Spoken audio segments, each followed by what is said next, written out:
Good evening. Welcome to our Great Lakes Perspective broadcast event. Tonight you will learn why sharing your stories helps the IJC assess Canada-U.S. Great Lakes water quality progress. You will hear some stories from around the basin, stories of challenges and successes to make the Great Lakes swimmable, fishable, and drinkable for all. And we hope you are inspired to share your stories with the IJC. To participate in tonight's broadcast, create an account at glperspectives.ijc.org. I'm Jerry Acker. I am a U.S. Commissioner and I am the co-chair of the United States in the International Joint Commission. I've lived in Michigan my entire life. As a kid, we went up to Quandaman Falls. As a dad, we spent summers at Lake Walloon. And as an adult and as an athlete, I ran the International Half Marathon between Detroit and Windsor. For the last 40 years, I've been a lawyer, helping resolve people's problems. When we work here as a commissioner in the IJC, we help two countries resolve their problems. I hope that you'll share what you know so that we can help solve problems in the Great Lakes. Thanks. Hello, I'm Pierre Barry, Canadian Commissioner and co-chair of the International Joint Commission, and I live in Montreal, province of Quebec. I'm related to the Great Lakes via the St. Lawrence River, the outlet of the basin. It is important to protect the old basin since it is our drinking water sources, an important section of the seaway, and where a lot of recreational activities are practiced.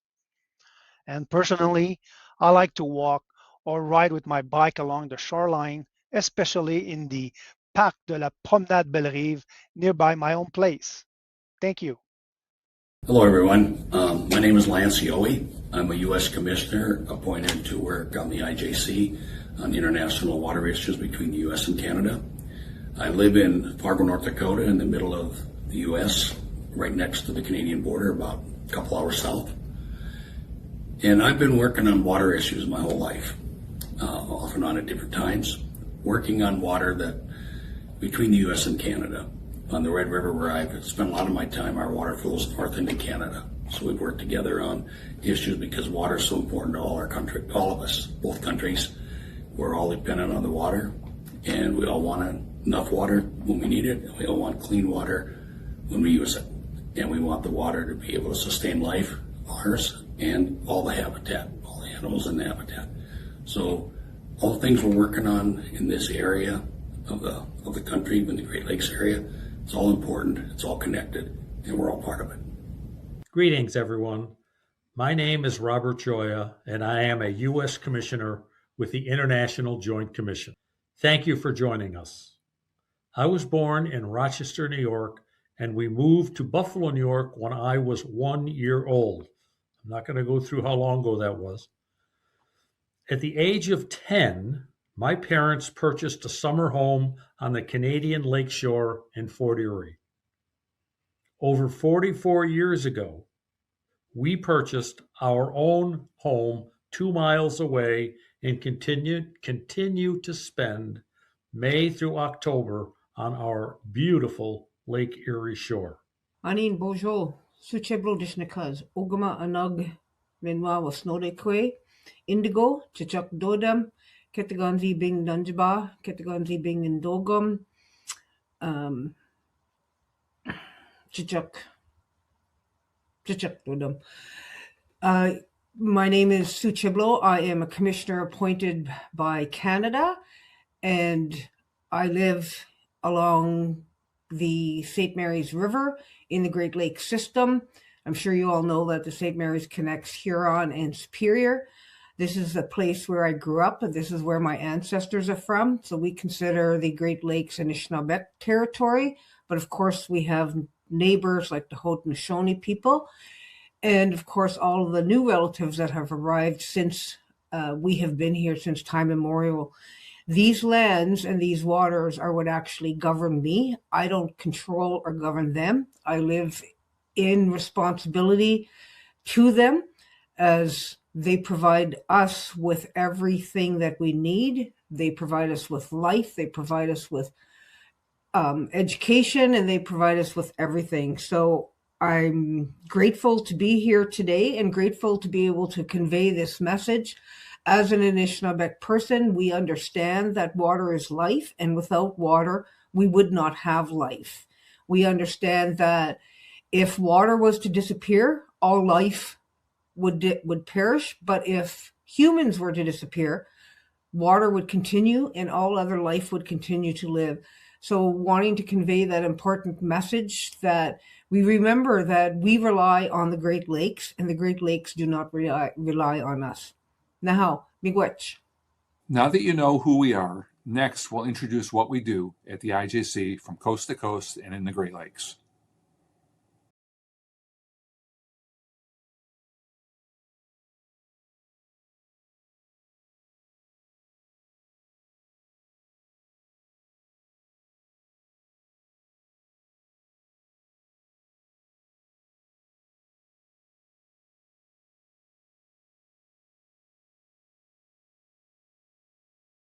Canada and the United States share more than 9,000 kilometers, or 5,000 miles, of border. Almost half of that border is water. These shared waters connect us, and it takes cooperation to protect them. Canada and the United States negotiated the 1909 Boundary Waters Treaty to prevent and resolve conflicts over water by creating the International Joint Commission. The IJC is an independent international organization that studies and provides evidence-based advice to the two governments on transboundary water issues. When Canada and the United States request the IJC to investigate an issue, it appoints a board of experts from both countries, including people from Indigenous communities, academia, local citizens, and government agencies. Each country appoints 3 commissioners, and the boards report their findings and advice to the commissioners, who issue recommendations to the two governments. The IJC has offices in Ottawa, Ontario, and Washington, D.C. Its Great Lakes Regional Office in Windsor, Ontario, is dedicated to the IJC's role under the Canada-U.S. Great Lakes Water Quality Agreement. The boards and the Commission bring together local citizens, scientists, policymakers, and advocates to hear your suggestions, concerns, and learn more about the challenges and opportunities in each transboundary watershed. Your voice is an important part of the recommendations the IJC gives to Canada and the United States. With your input, the IJC can continue to help the two countries cooperatively manage and protect our valuable shared waters, today and for generations to come.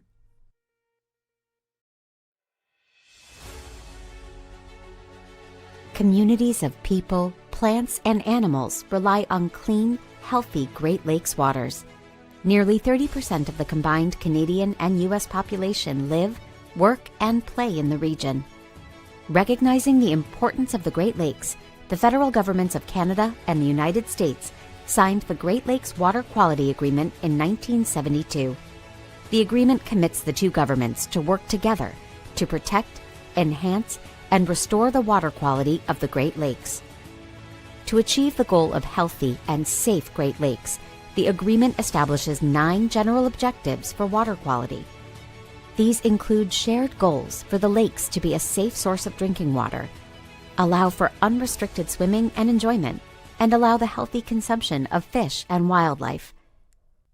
Every 3 years, there is an assessment of the Canadian and U.S. government's progress toward their goals for swimmable, drinkable, fishable Great Lakes. In the first step of this cycle, the two countries implement activities and programs to address the agreement's objectives. Programs like cleaning up toxic hotspots, known as areas of concern, implement and coordinate activities that address issues like pollution, invasive species, and habitat restoration. These activities are what move the needle to improve Great Lakes water quality. The federal governments do not undertake these activities alone. Provincial and state agencies, municipal and regional governments, and First Nations, Métis, and tribal governments and agencies also conduct programs that help advance the agreement. Monitoring and science are also essential. Through the Cooperative Science and Monitoring Initiative, the governments sample each lake on a 5-year cycle. Regular water quality monitoring helps explain the impact programs and activities have on the ecosystem and can inform future actions and priorities. Every 3 years, the two governments self-report on the actions they have taken and progress that they've made towards the agreement's goals. The progress report of the parties summarizes the programs, policies, and activities the governments accomplished in the last 3 years. The State of the Great Lakes report documents the health of each lake through the status and trends of a set of ecological indicators. This is where the International Joint Commission's responsibilities start. As a science-based independent body, the International Joint Commission's role under the Great Lakes Water Quality Agreement is to assist Canada and the United States with addressing complex challenges facing the Great Lakes. The IJC conducts research, engages with the public, assesses government's progress, and recommends advice to the governments. Here, the IJC begins its independent evaluation of progress, called the Triennial Assessment of Progress Report. As part of its review, the IJC considers the progress report of the parties, the State of the Great Lakes report, and consults with its Great Lakes advisory boards. Input from the public and Indigenous communities are another crucial aspect of the IJC's assessment. Communities depend on the health of the Great Lakes. They experience the problems the lakes face firsthand and are the Commission's eyes and ears, witnessing the restoration and protection of the lakes.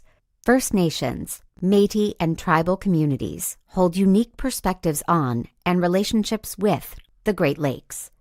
The IJC listens to feedback from the public and from Indigenous communities, synthesizes comments, and uses that input to help inform recommendations to the Canadian and U.S. governments. The IJC brings together information from these steps to assess the government's progress towards achieving the objectives of the agreement. This assessment becomes the IJC's Triennial Assessment of Progress Report, which also includes recommendations. The Canadian and U.S. governments may consider the IJC's recommendations to adjust and implement their programs and priorities for the next 3-year period, completing the cycle. Drinkable, swimmable, fishable water quality is essential to more than 35 million people and our neighbors in nature. Through its assessment of progress achieved under the Great Lakes Water Quality Agreement, the IJC is helping to ensure that the Great Lakes remain healthy for all who call it home.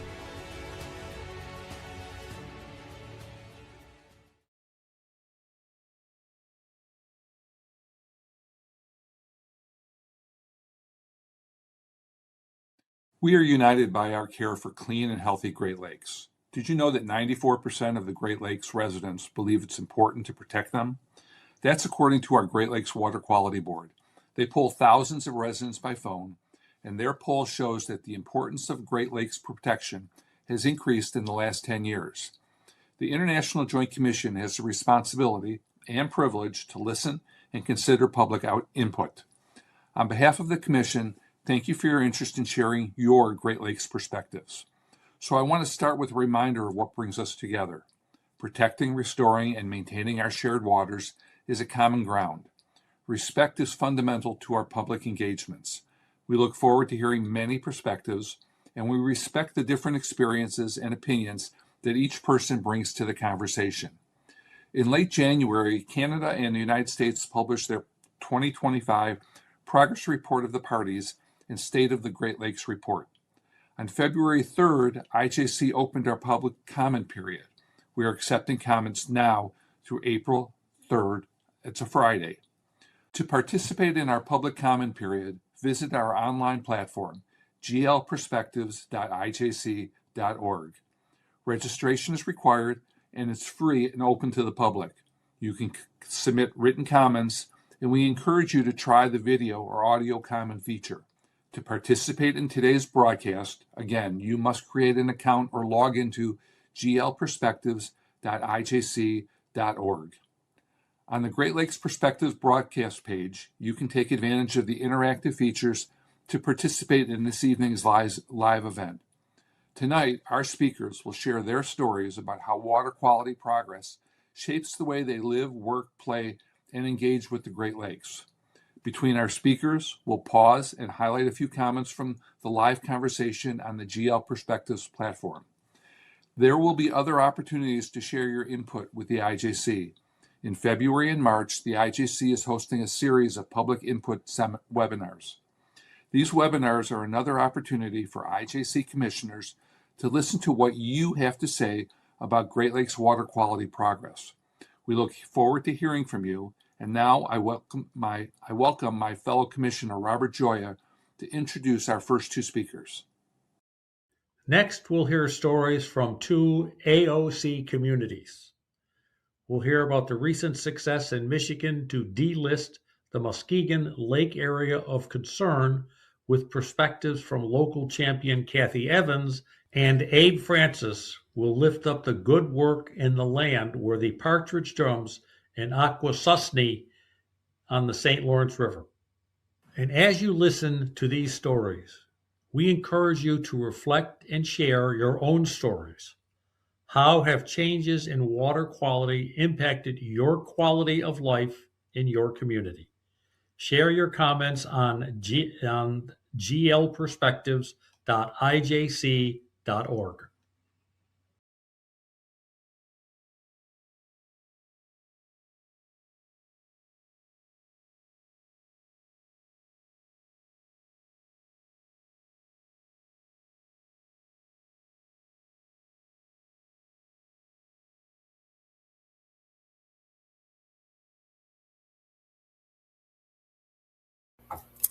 Hello, my name is Kathy Evans. I live in Muskegon, Michigan, nearby the eastern shore of Lake Michigan. I worked for the Muskegon Soil and Water Conservation District for 8 years in the 90s. I worked for the West Michigan Shoreline Regional Development Commission for 15 years and retired from there a few years ago. But the work I did there was involved with managing some really large-scale fish and wildlife habitat restoration projects, about $38 million worth of grant projects through the Great Lakes Restoration Initiative with National Oceanic and Atmospheric Administration, and working closely with the EPA on the Great Lakes Legacy Act contaminated sediment cleanups and involving our community and getting local and state partners involved in those projects as well. But I'm currently a volunteer. I retired a few years ago, so I'm currently a volunteer with the Muskegon Lake Watershed Partnership. And that's a broad-based stakeholder group that served as the Public Advisory Council for the area of concern since 1993. So we've been at this for many years. But in 2025, we achieved the delisting of the Muskegon Lake area of concern. And that came after 30 years of public involvement, education, goal setting, planning, monitoring, and finally implementation.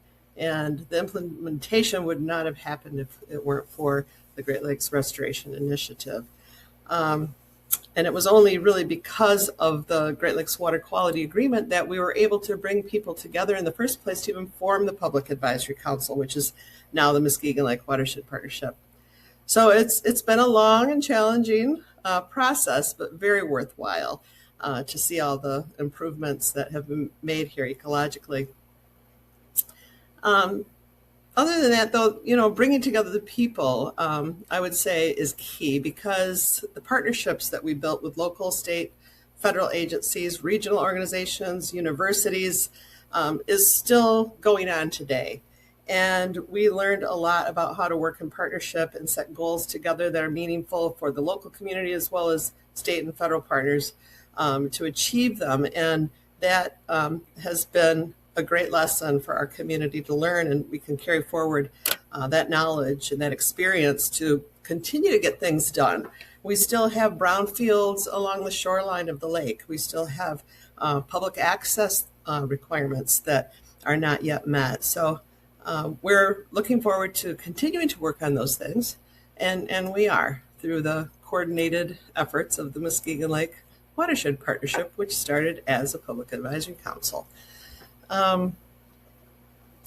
So some of the things that we did to get here, through the GLRI, it was about $85 million that it took to delist Muskegon Lake.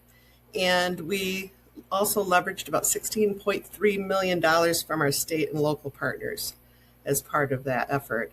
And with the help of NOAA, we removed 110,000 tons of logging era sawmill debris.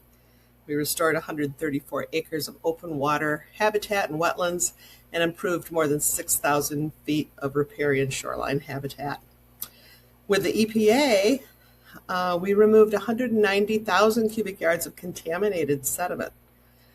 So with all of that work and the monitoring that proved it was successful, we know that the integrity of the chemical, the physical, and the biological conditions of Muskegon Lake have been significantly and demonstrably improved. And that, again, is only because of the Great Lakes Water Quality Agreement and the Great Lakes Restoration Initiative. So the water side is cleaned up, but the entire south shoreline of Muskegon Lake is classified as a brownfield. And many of the individual locations along the shoreline are regulated under Michigan's remediation redevelopment rules. But fortunately, because of the strong community involvement during the ALC planning and monitoring stages, we also have a very good understanding of the soil and groundwater contamination sites that remain along the shoreline. So this institutional knowledge is important because it helps local planning officials make smarter land use development decisions. So one of the things I think, lesson learned, I guess it would be just very helpful if state and federal brownfield remediation and redevelopment programs that focus primarily on job creation could also incentivize and prioritize the development of parks and open space for shorelines in area of concern communities. And the reason I think it could fit with the brownfield programs is because doing this really improves the quality of life. People understand that something's been restored when they can get there and touch it and feel it and use it. And that's what attracts employers to communities.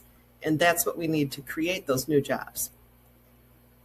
So the good news is that the AOC cleanup restored 9 beneficial uses and has attracted renewed interest in redevelopment. But the flip side of that progress is that the community is also struggling to advance meaningful and equitable public access to the lake's outdoor recreational opportunities in the face of very rapid redevelopment pressure. It wasn't until just a few years before the final AOC restoration work got underway that the Muskegon Lake Watershed Partnership began working earnestly on public access to natural resources.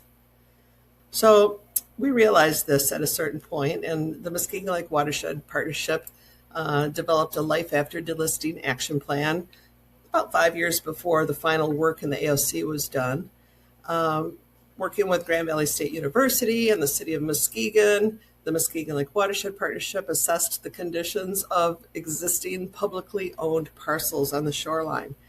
And we surveyed community residents about their knowledge of the cleanup. And we found out what barriers were preventing access and what types of outdoor recreation would be most meaningful to local residents.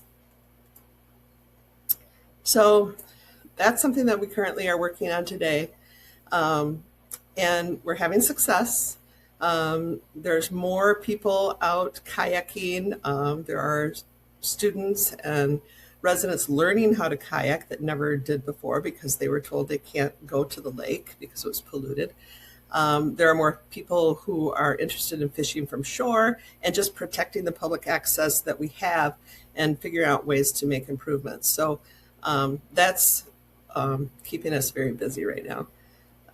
But the Great Lakes Water Quality Agreement laid the foundation for the restoration and the delisting of the Muskegon Lake area of concern because it provided the needed authority for the formation of our Public Advisory Council in the first place. And that way we could engage local, state, and federal partners who all care deeply about the quality of water resources in local communities throughout the entire Great Lakes region. So without the agreement, the Muskegon Lake Public Advisory Council would not have formed in 1993, and there would be no funding or incentive to complete the large-scale cleanups that were needed to improve the ecological integrity of our lake and the quality of life in our community.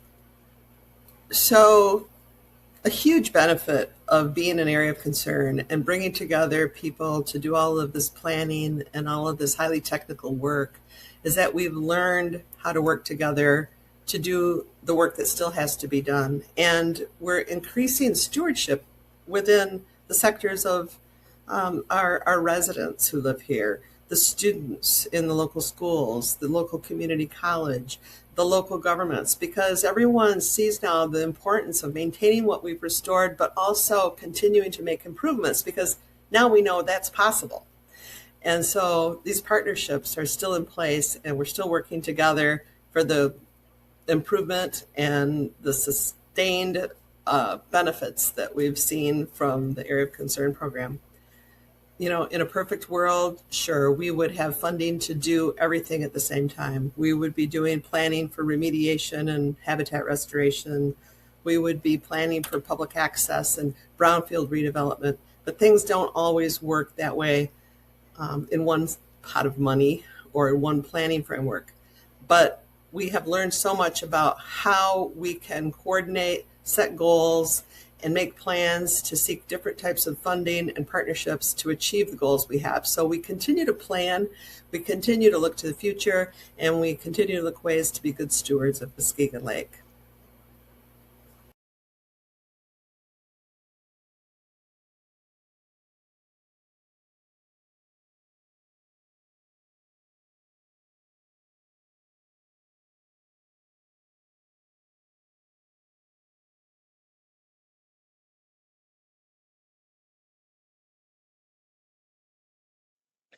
Sego sewa gwego, dehonukia te yungiat, wagani trono, dano ganyangahaga, nene akwazosne ganagale. So hi, my name is Abraham Francis. I'm Deer Clan and Mohawk from the community of Akwesasne, born and raised.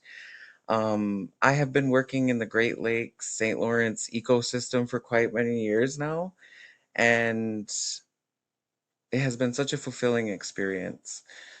It's been frustrating at times when you're trying to get certain things handled or move certain issues forward, and sometimes it feels that they're falling on deaf ears. But at the same time, I've noticed how much progress has been made over these years in regards to how Indigenous communities are engaged in processes throughout the Great Lakes and St. Lawrence. And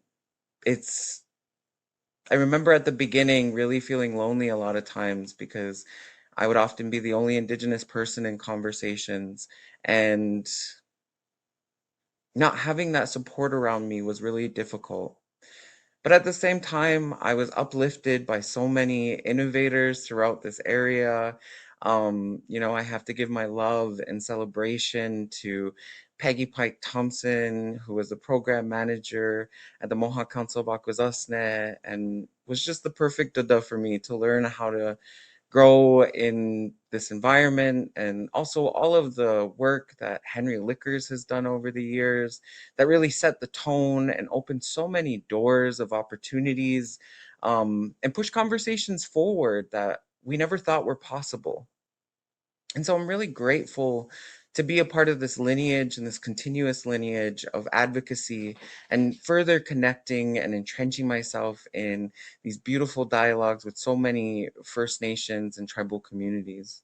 I think that the dimension of this is these relationships take time and consistency, and that's okay. That things may take a little bit longer, but we're dealing with a really complex history that Indigenous people have on these landscapes, from the environmental violence that they've experienced to the frustrations that are consistently coming up in regards to our rights and our jurisdiction, and for our voice to be meaningfully heard. So within the Great Lakes Water Quality Agreement, I sort of look to my favorite pieces. And of course, it brings me to Akwesasne. That's because it's my home, my pride. It's so much of who I am. It shaped the way that I approach science and ecology. It's the way that I approach life and the lessons that I learn along the way on how to be a better relative to those around me, to the world around me, and to myself.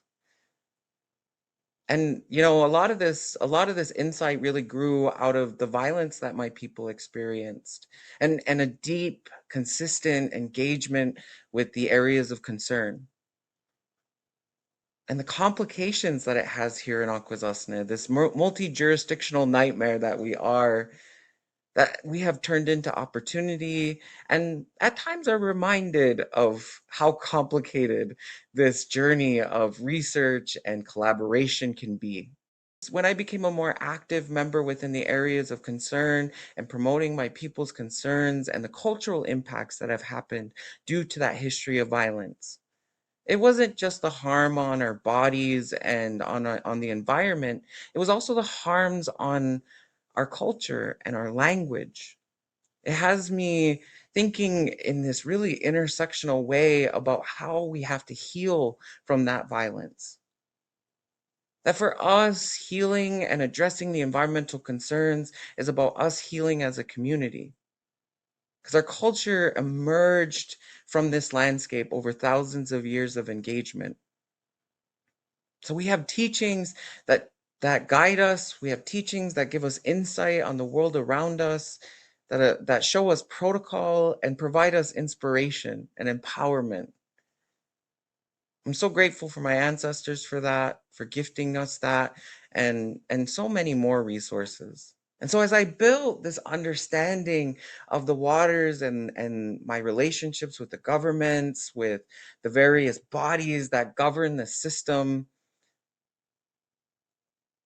I started trying to imagine what would it look like for a proper representation of that reality for us. That what is at stake from the loss of that connection and that relationship. And so it inspired this deeper dive into the area of concern. It provided this opportunity. And when I became frustrated with the limitations within the area of concern, I was able to connect and innovate with relationships through the River Institute, a local ENGO that works on the St. Lawrence. And we built this beautiful relationship, and it was imagined through the River Report. And I built this beautiful, beautiful relationship with Lee McGoffey, and what was supposed to be a one-year project turned into something so much bigger than that. How do we continue to be a supportive community? And what does that allyship look like? And how can that be grounded in Haudenosaunee teachings and worldviews? And we've successfully done that. And it's still growing. That we're all gathered around this mission to have a beautiful Ganyota Lawana for future generations and all of creation, because we're all relatives in this. And I've been able to teach and grow and be supported through this river strategy, this beautiful community of practitioners and innovators, and that our solutions are applicable to us, and understanding our complex context specificity, our political and environmental history, as well as that biocultural context that shapes who we are. From the Ohandagali Wadekwa, or the Thanksgiving address that articulates our relational network, our knowledge system, and our reciprocal roles and responsibilities with all of creation. To the Guyana Lagoa, the great law that has the teachings of Skana, Gasostasla, Gatnigulfio, peace, power, and a good mind, that remind us how to be a good relative to the people around us, to the world around us, to ourselves, because it was powerful enough to negotiate and establish a peace amongst 5 warring nations, my people, the Haudenosaunee Confederacy. So that's my goal for the future, my goal for myself and the communities around me, and I'm going to keep at it. Because the one thing that has kept me going, and a reminder that I share with the different agencies and collaborators I work with, that when the project ends, I'm still going to be here.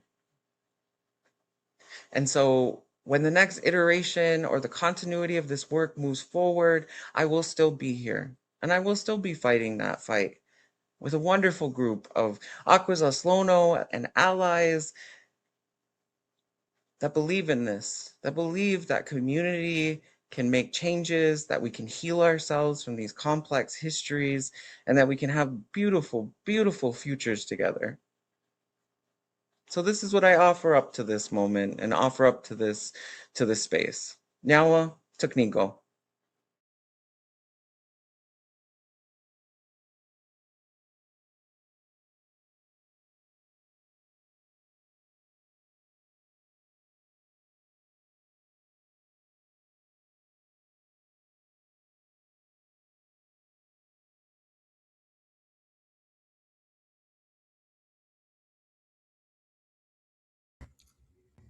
Thank you. Thank you, Abe and Katie, for sharing your stories. What resonated with me is the importance of relationships to each other, to the water, to your heritage, and to the future of your community. It is clear that community involvement and partnership and input is essential to the success of government agency programs and activities to restore, protect, and enhance Great Lakes. So, how have changes to water quality impacted your quality of life? Please share your stories in the discussion forum. Um, I can say that 2 weeks ago, the IJC hosted a listening session at the Great Lakes Public Forum hosted by the US Environmental Protection Agency and Canada Water Agency. So there we heard a lot of stories, and we heard from participants like Becky, who share her hope for future progress to clean up the Grand Calumet River area of concern.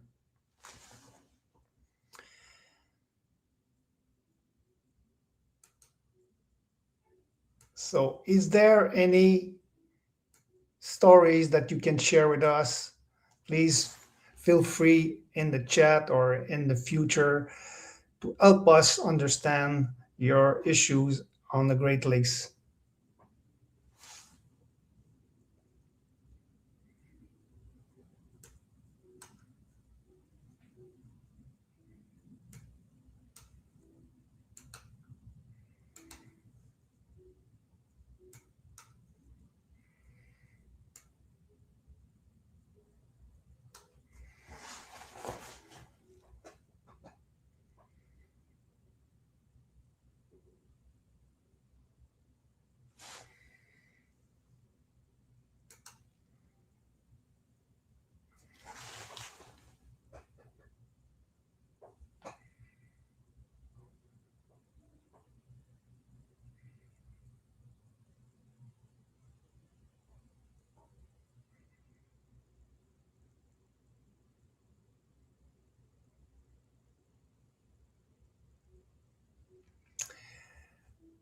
Je vais vous raconter un peu ce qu'on peut comprendre en français.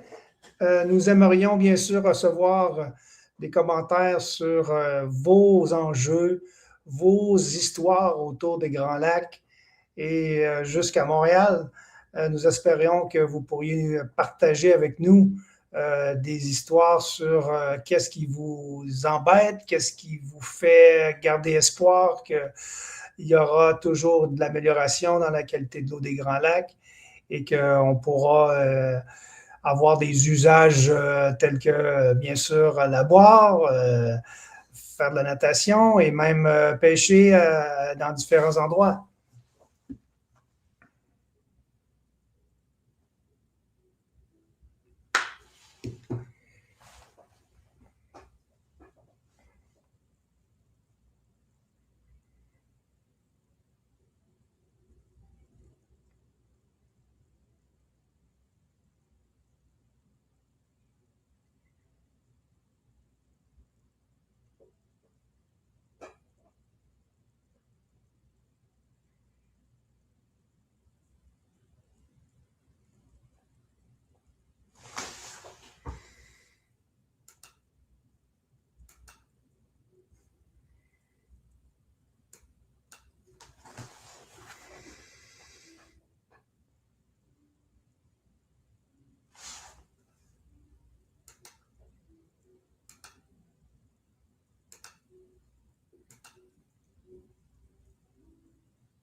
Okay, since we don't have too many comments, I would like to thank you for participating.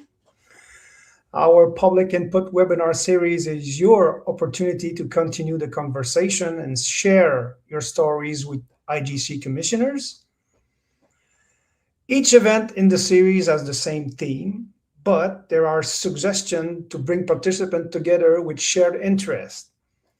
We want to learn from you, and we also hope these webinars are a way you can learn from each other. On Tuesday, March 24, starting at 6 p.m. Eastern, the theme is Perspectives on Restoration in Great Lakes Communities. Register to join our webinar series on Zoom. All comments, stories, and perspectives are welcome across all webinar teams. You can also submit your comments by video, audio, in writing. Submit your comment to glperspective.ijc.org before April the 3rd. We heard about living in the lakes, and next we'll hear stories about working with the lakes. We'll hear about the success of Lake Superior lake trout from Travis White, a charter fishing captain and research engineer at Michigan Tech, and Jason Smith, who works for the fishes at the Bay Mills Indian community, will share his perspectives about the complex reasons why whitefish populations are on the brink. We encourage you to comment in the discussion forum. How does water quality impact the way you work in and with the Great Lakes? Thank you.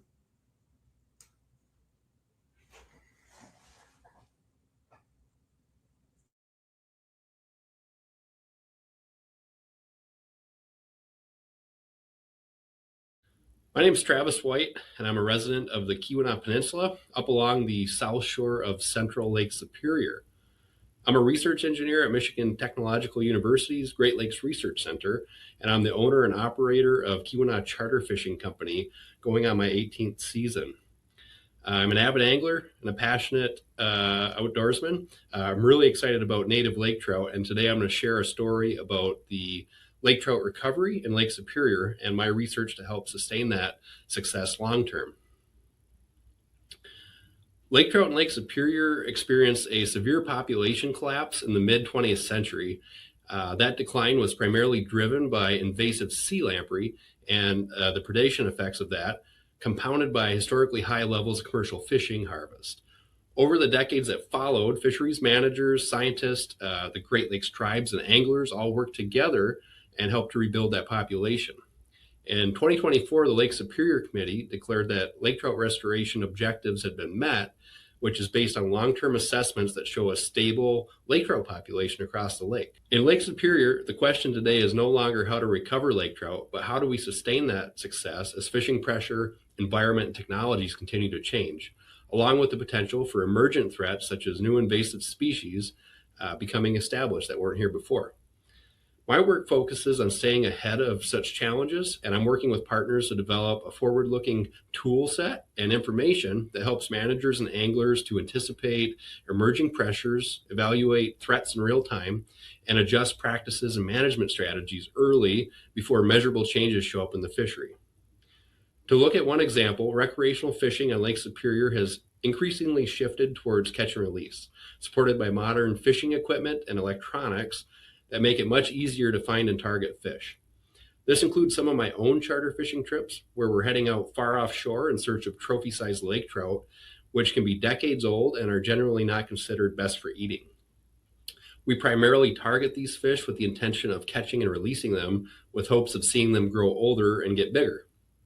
In many ways, this catch and release fishing is a very positive and sustainable trend. However, under certain conditions, especially during the summer, warm surface water temps push these lake trout deeper into the lake, which is also more accessible to anglers. So catch rates can be very high, and catch and release survival is not always 100%. For lake trout, studies have shown that post-release mortality can exceed 40% under certain conditions. So understanding when and why that risk increases and identifying solutions to minimize the impact are really key to protecting a high-quality fishery. One of my current projects focuses on reducing post-release mortality by testing effective release methods, specifically a deep release technique using a descending device that returns lake trout quickly to their capture depth during the warm water periods of the summer. We're working directly with anglers to recreationally capture lake trout and tag them with acoustic transmitters, which allows us to track fish movements and also look at long-term survival. By comparing the tag detections between fish that we release at the surface and those released using a deep release device, we can directly quantify how the release method influences the survival outcomes for those fish. My goal is to help anglers reduce unintended fishing mortality, ideally to less than 15%, which is a commonly used benchmark in current fisheries management assumptions, so this is kind of a key metric. Another part of my work is developing quantitative and fishery-dependent tools that help to evaluate how new fishing technologies, such as forward-facing sonar, for example, are affecting angler catch efficiency. Fisheries managers have specifically asked for this type of information to better understand how fishing pressure and catch rates are changing over time. And similarly, anglers like myself, especially those who are practicing catch and release, are equally invested in using these tools responsibly to maximize the survival of the fish that we're catching and releasing. My current work is sponsored by the Great Lakes Fishery Commission and supports the Great Lakes Water Quality Agreement's goal of maintaining waters that sustain healthy and resilient fish populations. Fisheries management in Lake Superior is closely connected to the agreement through coordination between the International Joint Commission and the Great Lakes Fisheries Commission, which aligns fisheries science with broader water quality and ecosystem efforts.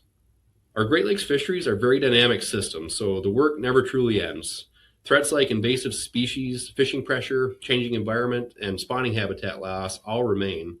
Sustaining the success we've seen with the lake trout requires continuous science, learning, and adaptation. To me, a happily ever after scenario looks like agile, science-based management and strong collaboration among our states, Great Lakes tribes, and provinces that allow us to get ahead of challenges rather than reacting to them, and to sustain a fishery that meets the needs of subsistence, recreation, and commercial interests. I built my charter fishing business on Lake Superior around lake trout as a primary target species, which actually accounts for upward of 90% of my catch. So as much as anglers like myself enjoy the variety with some of the more exotic introduced salmon and different trout species within the Great Lakes, without lake trout, Lake Superior's offshore recreational fishery simply would not exist in any sort of natural and self-sustaining capacity. The Lake Superior lake trout recovery shows what's possible when long-term commitment and cooperation as well as management all align. And I think these are lessons that can be applied across all of the Great Lakes. I believe it's possible to sustain this lake trout success story while using the same approach to tackle the next challenges, including lake trout restoration across all of the Great Lakes, the roughly 80 harmful invasive species that are already established throughout the lakes, as well as recent declines in other native fishes.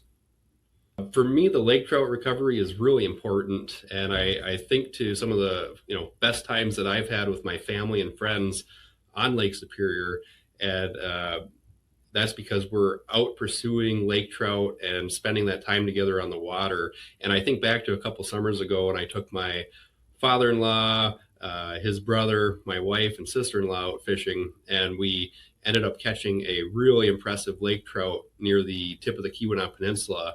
And that was the largest lake trout that any of them have ever seen pulled onto a boat.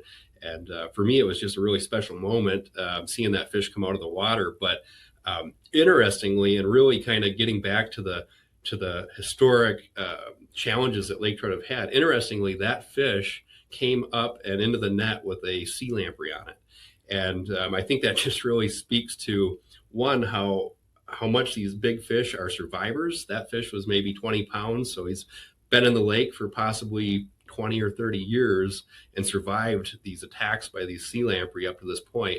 But also it speaks to the fact that the work is never truly done. Without the programs that sea lamprey control are doing every single year to keep those predators in check, we would not be able to sustain this type of fishery that we have today. So I just thought that was a really unique experience, but also had a real reminder of why this work is so important.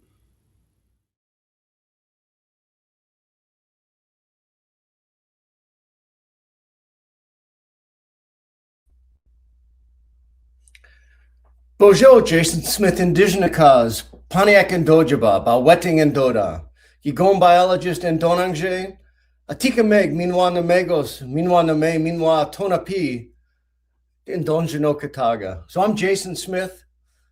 I was born and raised in Pontiac, Michigan. I live here in Bawetting in Sault Ste. Marie, Michigan in the Gathering. I'm a fish biologist by training, and I had a great cultural lesson here that told me I should really work for an animate object, even though Bay Mills definitely pays my paycheck, and I'm really thankful to the Bay Mills Indian community for doing so. I work for Atika Meg for lake whitefish, and Namegos, the trout, Name, the lake sturgeon, Otona P, the Ciscos. And it's really important to me, and I think about these fish all the time. And the fish probably I spend the most of my time thinking about it is Atika Meg. And I was really happy today to hear the word relationship come up over and over. This thing that we do in the Great Lakes is all about relationships. And I'm going to tell a story about a relationship that's in peril. And I'm going to use at least two folks kind of to illustrate this relationship, talk about why it's in peril and maybe where we can go. So the first teacher is Big Abe LeBlanc. He was a Bay Mills fisher. He's a teacher that I never actually got to meet in person. I was fortunate enough to meet his great-great-grandson last week in a talk, but Big Abe was willing to do anything to restore his tribal treaty rights to fish, anything including telling the Michigan DNR where he was going to be fishing so that he could get arrested, so that he'd have standing in court to fight for his retained treaty rights.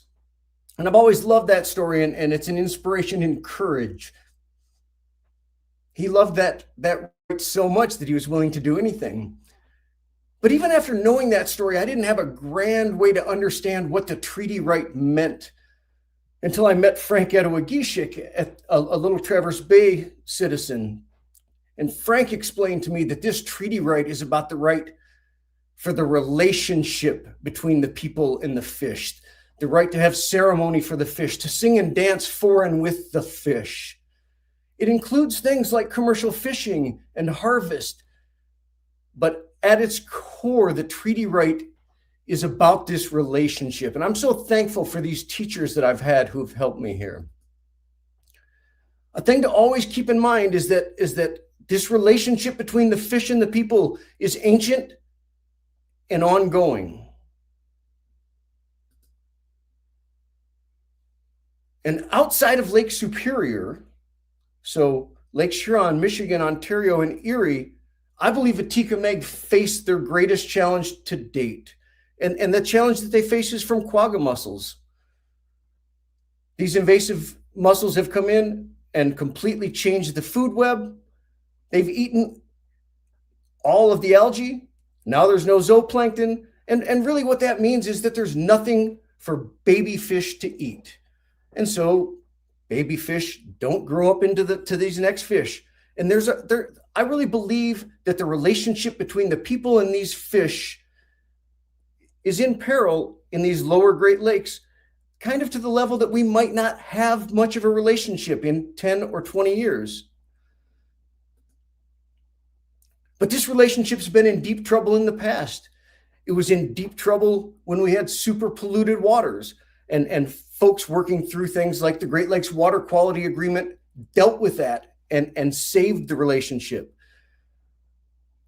The relationship was also in peril due to sea lamprey, and folks working through the Great Lakes Fisheries Commission found ways to continue that relationship, to control lamprey. And again, it's always this relationship between the people and the fish, between us and the water, this respectful relationship between all of these things.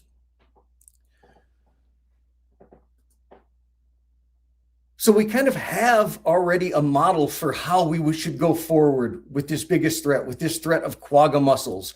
We have the model from the IJC and from the Great Lakes Fisheries Commission. We're going to need something of that sort, probably even larger. As a researcher, I think this is a two-part solution. We have the short term, the things we can do right now. And those are limited but super important. Things we can do now are work on restoring river spawning fish in the Great Lakes. We often don't know this because it's been so long since it's been true, but most Great Lakes species had two life histories that spawned out in the main lake and in tributaries. And through our actions, we kind of removed this tributary spawning form, and we're left just with the Great Lakes form. There's a bunch of folks working in the Great Lakes now to restore this river spawning form. We probably need to do some sort of stocking of a tikka meg in the Great Lakes, stocking at a size larger than would be absolutely requiring high levels of zooplankton. So the Sioux tribe here in Bowetting has done work with pond aquaculture, raising these fish up to a size where there actually might be food available in the lake for them to eat. And I think we need to be real careful and make sure that we keep these genetic stocks around so that when the lake is ready for a tikka meg to come back, we actually have the genetic material to bring back the appropriate fish. And then the big heavy lift. We got to figure out quagga control. And even though it's years in the future, I think we got to talk about it now. We got to plan for it now. We got to start now. And we have to expect that this is a heavy lift that's going to cost billions and billions and maybe trillions of dollars. And it's still worth it. The relationship between the people and the fish is just that important. I always end with this idea that it's in our hands. A tikka meg has taken care of the people for thousands of years. It's really our turn to do this job. And the future of all of these relationships is in our hands. Miigwech, Pamampi Kuwabaman.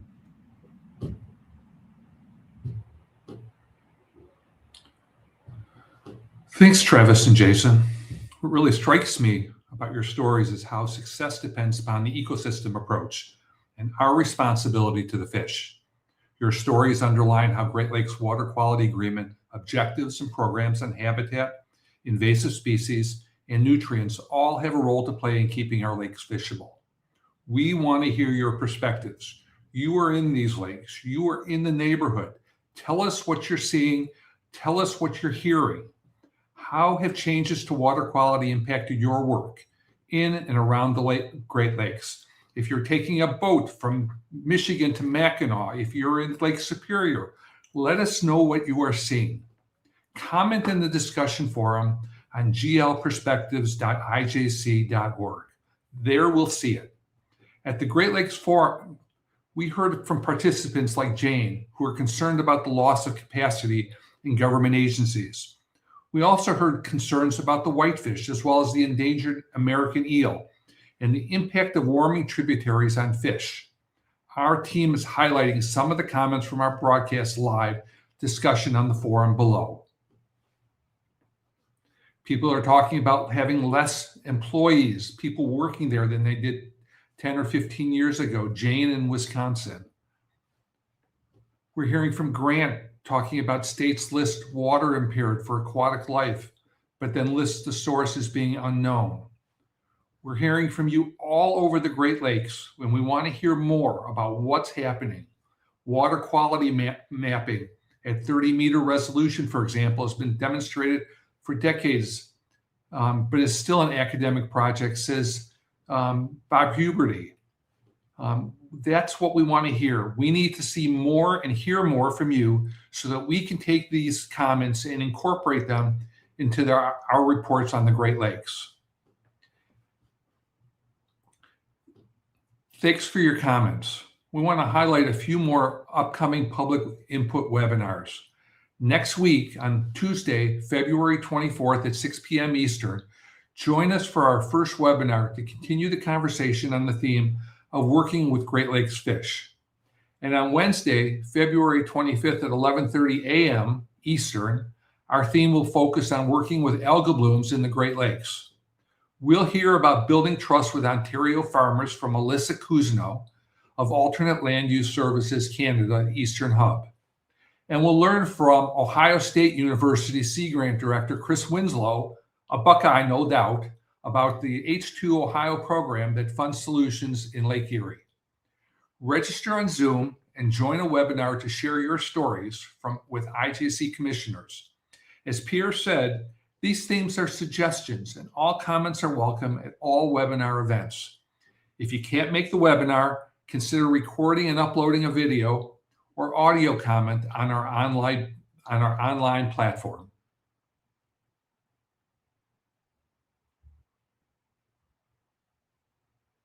There's comments from Grant in Michigan. Thanks, Grant.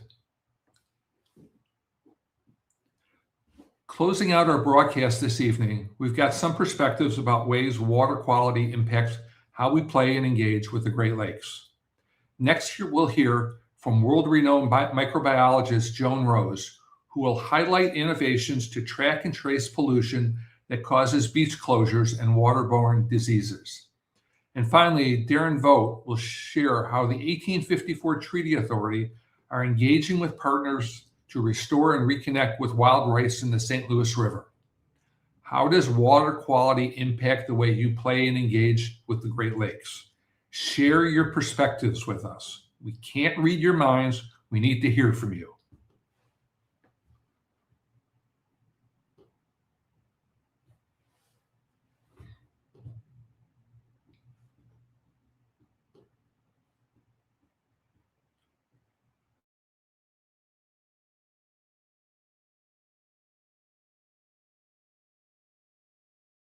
My name is Travis White, and I'm a resident of the Keweenaw Peninsula up along the south shore of Central Lake Superior.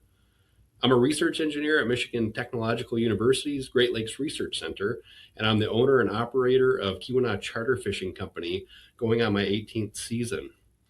I'm an avid angler and a passionate outdoorsman. I'm really excited about native lake trout, and today I'm going to share a story about the lake trout recovery in Lake Superior and my research to help sustain that success long term. Lake trout in Lake Superior experienced a severe population collapse in the mid-20th century.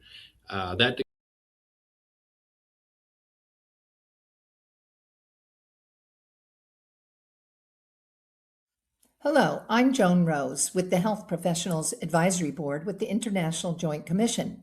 Along with my co-chair, Tom Edge, we have produced a small presentation on advancing water quality and health in the Great Lakes. In the early 1900s, about 7 million people lived in the Great Lakes region. They disposed of untreated sewage into the freshwater system, which impacted their drinking water supply. There were also vessels that disposed of untreated sewage. So the population had a lot of problems with typhoid and dysentery. There were major outbreaks and deaths throughout the Great Lakes. In 1913, the IJC established a major bacteriological study, and they had two goals for this study. One, to look at what kind of pollution and how much pollution was crossing the boundaries, and what could they do about it. Interestingly enough, they set up 17 labs. This is a fabulous study. They took about 1,500 locations and sampled almost 20,000 different times to look at the fecal pollution. You know, basically what their findings was that sewage should be treated before it was discharged to the boundary waters, and that they should look for a safe way to purify this wastewater.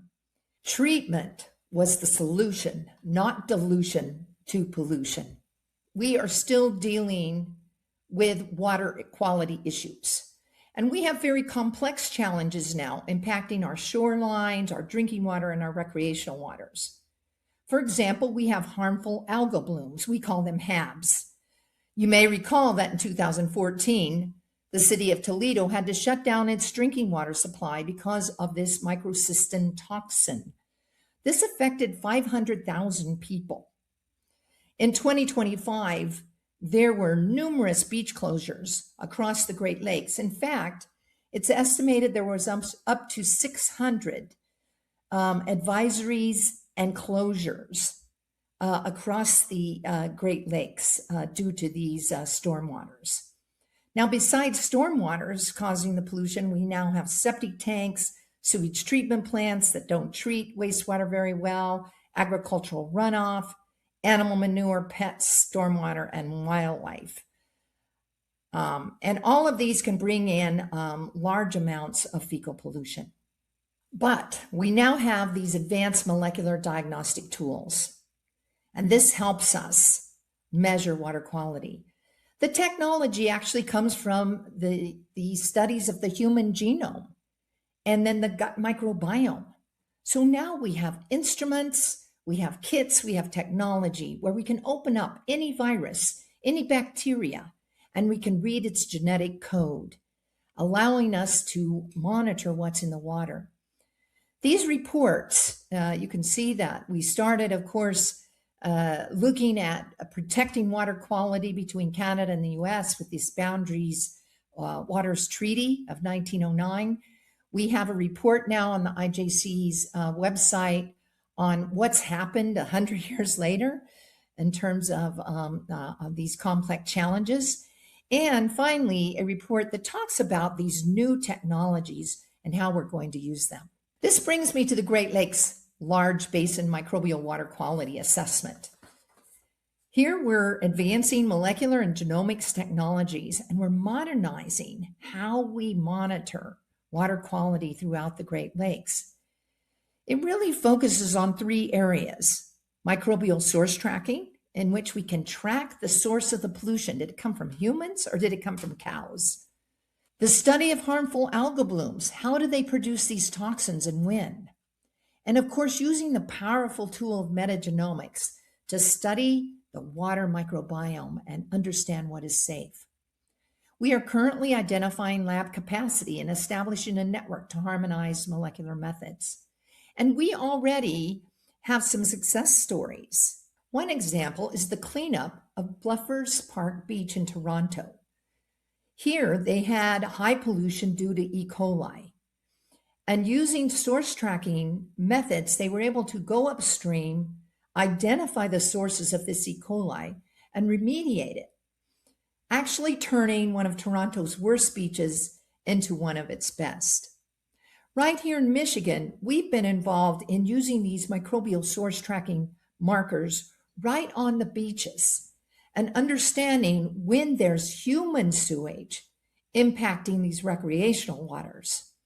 And in fact, in using these source tracking markers, we've been able to identify hotspots around the state, and this has allowed county health and city officials to begin to address aging infrastructure. Ultimately, we will develop a framework to study and demonstrate how these methods can be used, and we'll undertake a pilot study in Lake St. Clair.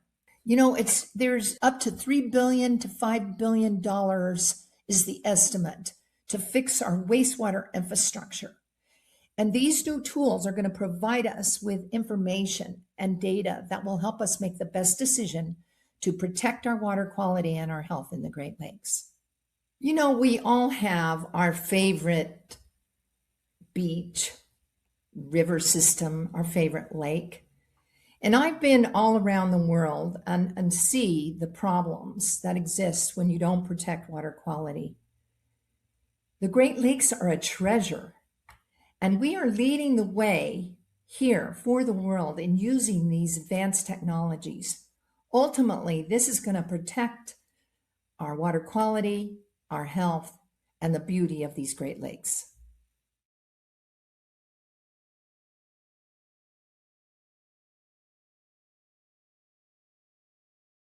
All right, so hi, I'm Darren Vogt. I'm Resource Management Division Director at the 1854 Treaty Authority, and today I'm going to talk about monomen or wild rice restoration in the St. Louis River estuary. So under the Treaty of 1854, bands retained treaty rights to hunt, fish, and gather in the 1854 ceded territory, and that's present-day northeastern Minnesota. So the 1854 Treaty Authority is governed by two of those bands, the Bois Forte and Grand Portage bands. So we work to help protect and enhance treaty rights and the resources in that 1854 ceded territory. And one resource of really high concern is Monoman or wild rice. It has a real tight cultural tie to the bands. It's an important food source for harvesting, and so that's one thing we really want to protect and enhance in this ceded territory. So the St. Louis River estuary, located at the head of Lake Superior near Duluth, Minnesota, once contained really vast stands of Monoman. I've seen past recollections where the river is so thick with wild rice you couldn't even see the river channel. And so by probably about the 1960s, that rice has essentially been lost in the estuary. This was due to dredging, filling, changes in water quality, contamination, things like that. And so an area that once had thick stands of Monoman was essentially lost by the 1960s. So with recent cleanup occurring in the estuary, partners got together and thought it was a good time to try to restore wild rice in the estuary. This started with a wild rice restoration plan that was created in 2014. We did an update again in 2024 as well, so there's 2 planning documents out there. And just a wide variety of partners working on this: tribal, federal, state, nonprofit, local. So I think it's a real model of partnerships, all people can work together to accomplish a good goal. So it's been really great to see. As far as the restoration work itself, it started by controlling competing vegetation. In some of the restoration sites, we removed some competing vegetation to kind of give wild rice a chance to get established. And then the big thing was seeding wild rice. So since 2015, we've seeded over 96,000 pounds of wild rice in the estuary. So that's a big thing, is to get that seed source back in the estuary to get wild rice a chance to grow. Another thing we're doing, as you can see in the photos, is herbivory management. We found that a lot of the rice plants, as soon as they emerge, were getting nipped off by geese.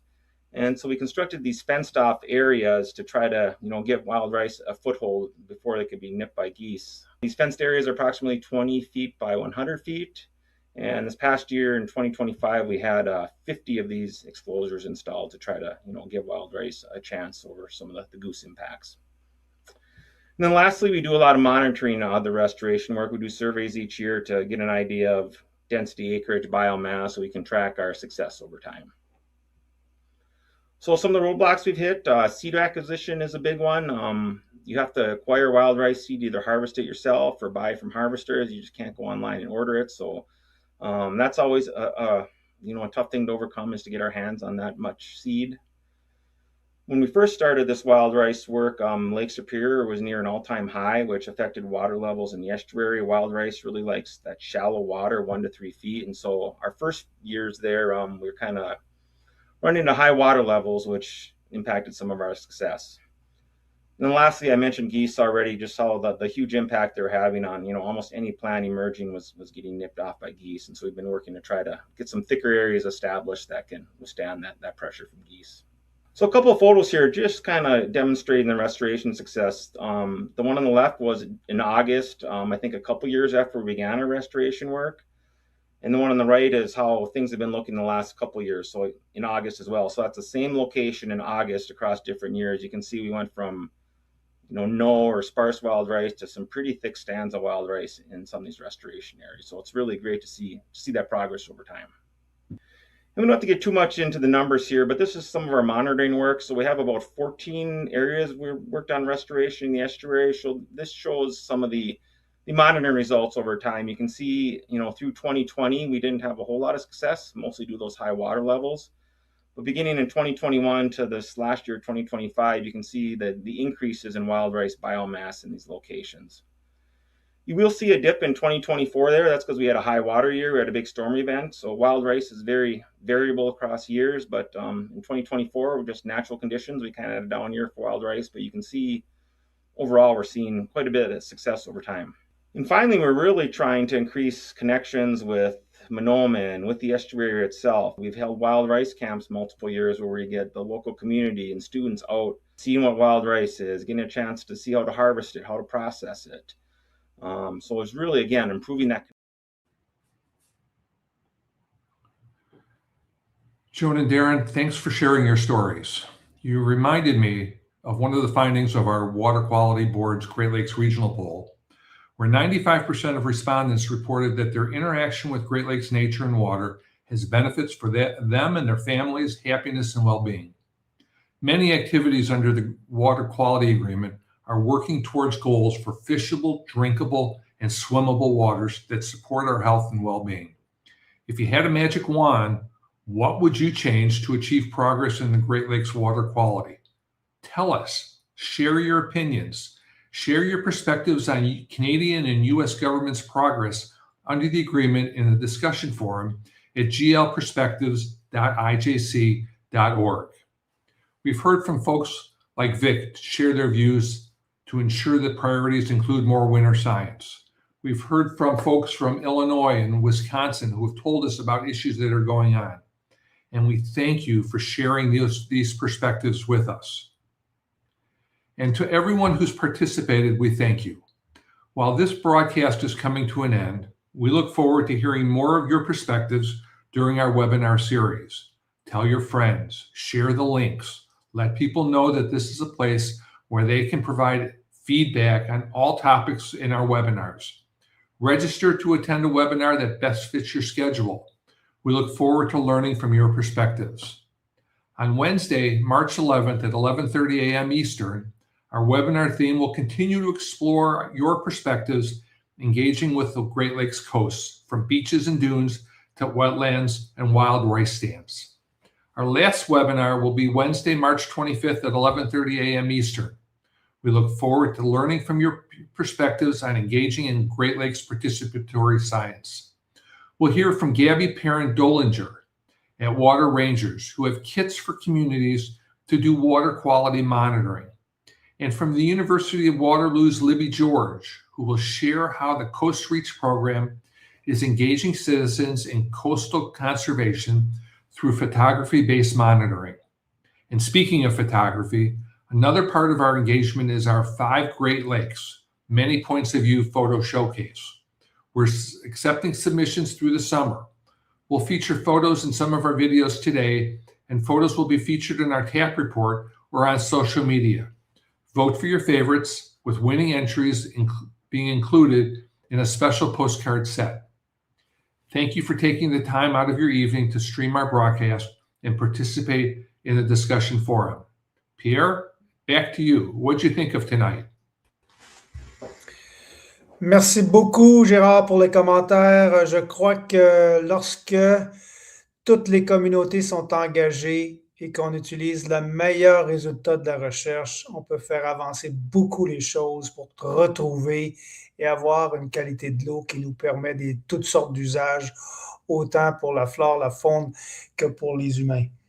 So thank you again. We hope you continue to engage with us to provide your helpful feedback by participating in a webinar or submitting a comment. The IJC considers your comment alongside the evidence from the government's report and the findings and recommendations of our board work. Your input help inform the IJC's independence advice to both governments. Your voice matters. Submit your comments before the deadline on April the 3rd. A lot of behind-the-scene work made tonight's event a success. Thank you to our production partners at Detroit PBS and Great Lakes Now, and to all our invited speakers tonight and at our upcoming webinars. This production was fully bilingual en français, thanks to our translators at the TCI Inc. and support from the IJC Ottawa section office staff. A special thank to our IJC Public Affairs and Communication team, Rachel, Ian, Allison. And thanks to all our viewers and participate online. Follow us on social media, subscribe to our quarterly newsletter, and participate at glperspective.ijc.org to stay engaged and share your Great Lakes perspectives. Thank you, merci beaucoup, et bonne soirée. Good night.